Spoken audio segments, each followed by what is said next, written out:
தமிழ்நாட்டு அரசியலை பொறுத்தவரையில் ஒரு தலைவரை முதன்மைப்படுத்தி தான் அதை அரசியலாகவே காட்டுவாங்க.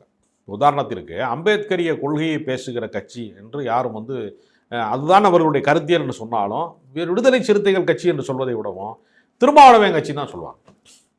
பாட்டாளி மக்கள் கட்சி என்று சொல்வதை விடவும் ராமதாஸ் கட்சின்னு தான் சொல்லுவாங்க. ஒரு தனிநபராக இருக்கக்கூடிய தலைமையை ஒரு தத்துவத்தினுடைய அடையாளமாக பார்ப்பது அப்படிங்கிற நடைமுறையை பல அரசியல் கட்சிகள் பின்பற்றி வருகிறது. கம்யூனிஸ்ட் கட்சிகள் மட்டும்தான் அந்த கட்சிக்குள்ள ஒரு குறிப்பிட்ட காலகட்டம் வரைக்கும் தான் மாநில செயலாளர்கள் இருப்பார்கள் அல்லது பொதுச் செயலாளர் இருப்பார் என்கிற மாற்றம் கம்யூனிஸ்ட் கட்சிகளிலே இருக்கிறது. மற்ற கட்சிகள் எல்லாவற்றிலையுமே ஏறத்தாழ ஒரு தலைமையை தான் அந்த கட்சியினுடைய அடையாளமாக அல்லது அந்த தத்துவத்தின் அடையாளமாக கோட்பாட்டின் அடையாளமாக முன்னிலைப்படுத்துவது வழக்கம். இப்போ திடீர்னு அதிமுகவும் பாஜகவும் கூட்டணி ஆட்சி அமைக்கும் அப்படின்னு பேசுறதுல ஒரு வினோதமான விஷயம் என்னன்னா, தமிழ்நாட்டிலே அதிமுகவின் பலமும் பாஜகவினுடைய பலமும் சமபலத்திலே இருக்கிறதா, இல்ல அடுத்த இடத்திலாவது இருக்கிறார்களா என்று ஒரு பல கேள்விகள் இருக்கிறது.